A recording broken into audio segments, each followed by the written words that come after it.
It's the last week in December, and we got Amy's car back just before the holiday period, after its outing from the Land's End to John O'Groats rally, in which they did extremely well, getting gold medal in one of the toughest, what is reputed to be one of the toughest LEJoGs in memory.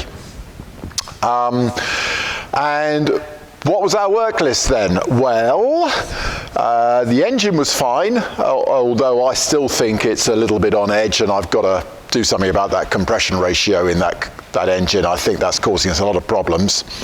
Up in Scotland on that black ice, you may recall from previous notes, she'd hit the ice, gone wide on the left, put it up on two wheels.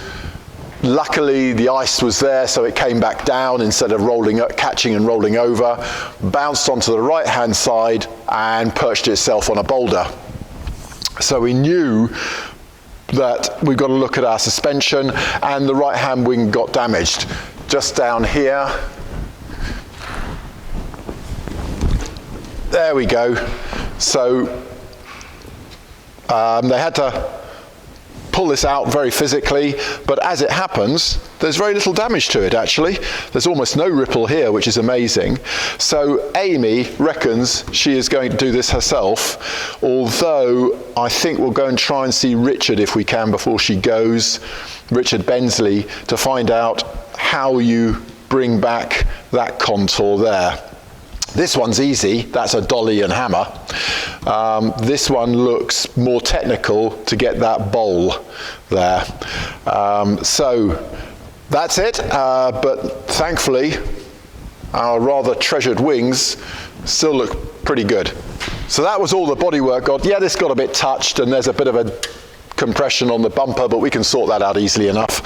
And then after it finished, they said the steering was horrible. So let me tell you.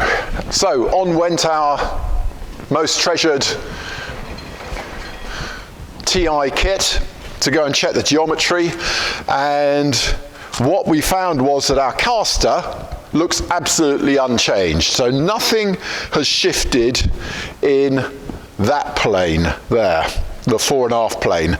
We've got on the right hand side plus ½ degree, on the left hand side plus 0.8, which sounds pretty much exactly where I would have set it initially.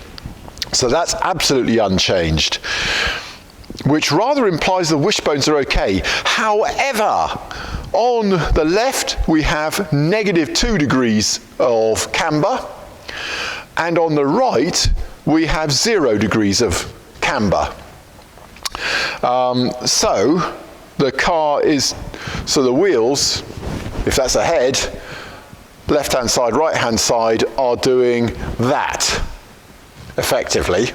A load of negative camber on the left and 0 on the right, which is sort of tilting out as far as we're concerned.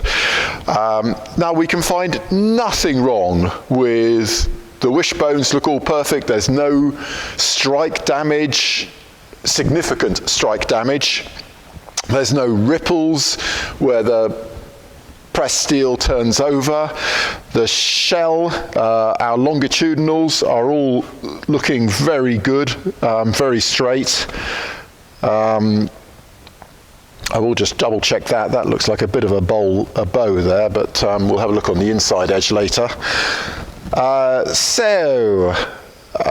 What I'm going to do then is simply replace every ball joint and steering joint in the front end, i.e. upper ball joint, lower ball joint. That's a pain. They're not the quickest things to do in a 140 because they're pressed in instead of bolted in as the Amazon is. So yeah, that's a pain to do. But the steering joints are the work of moments. So steering rod left and right and the center tie rod ends, and we'll replace all of those. We then spotted that we've got oil down here, which is actually from the steering box. So I have already rebuilt the steering box. Come and have a look. So there we are. This morning's task was to rebuild the steering box, to get rid of those leaks. It wasn't the bottom seal. That bottom seal was absolutely fine. but it could have been either the top seal, or perhaps it could have been the end plate here, which of course needs pipe sealant in it to stop the EP8090 coming out through the plate. So it could have been either that, or a combination of both.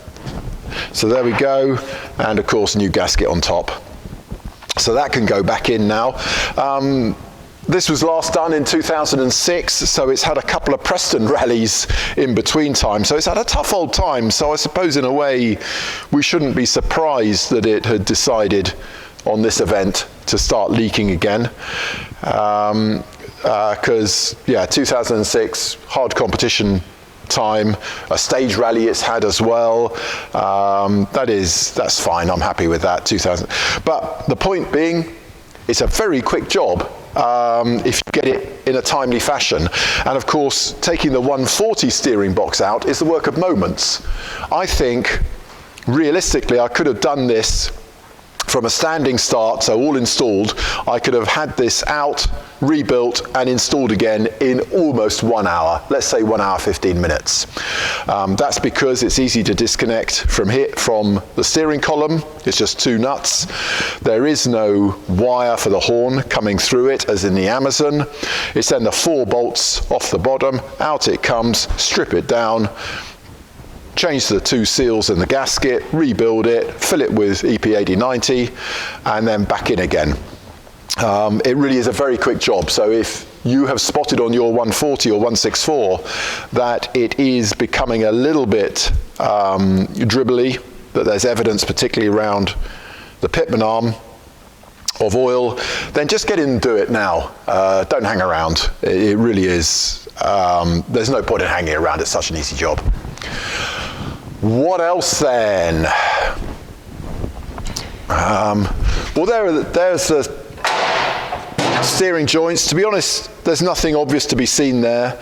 I'll have a look to see when we did last replace those. Again, as Emma says, it could have been way back in possibly similar time to doing the Preston Rally. So they've been around for a long time.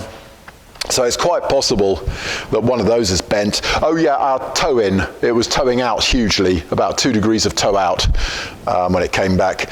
And as a matter of interest on steering geometry, we would tend to, or I would not be surprised at the end of any rally to see half a degree change in anything, especially if you're trying to be, if you're pushing on and being competitive. That's not unusual, but 2 degrees and a tow out change, something's happened and we've got to find it. So there's that. I need to ask, so before she went away, Amy was not certain that our philosophy of a 32 amp alternator was correct. She had a suspicion that it wasn't enough, so I need to ask her now what she felt like on that night section through Scotland where they were driving for 24 hours, because I have got the 55 amp alternator sitting there. I just don't particularly want to use it. So I'll check on the alternator, I'll put that on the list. Other questions are, how comfortable was the throttle? Because we've changed the organ pedal. Let's go and have a look. So we changed the organ pedal.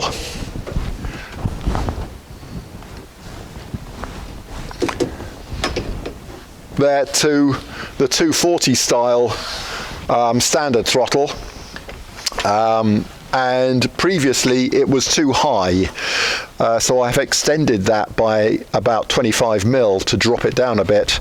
It actually too high as in that way. It actually now looks as though it's too high this way, so it actually possibly needs to come down to about there to be comfortable. So we'll just check on that.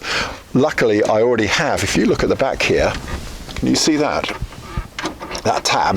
Yep. So that I think is tapped.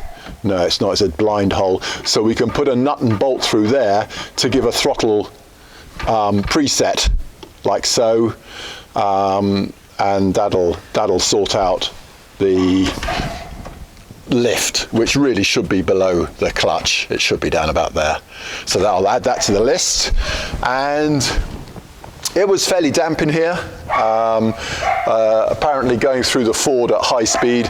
Amy is a bit of a one for if she sees a photographer and a load of water, she feels she has to hit the water hard. Much to Neil's chagrin, the whole interior was deluged as it jetted up through the gear stick and covered Neil's maps. Amy said, thankfully, it being a Volvo, the heater dried out the maps pretty fast.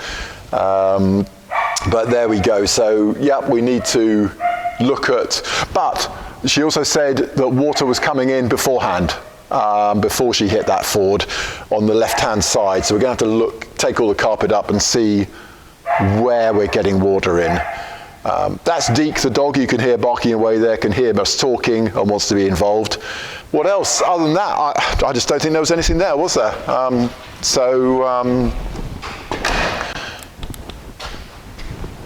That's what we're going to be doing. I'll pop the steering box in right now, and that'll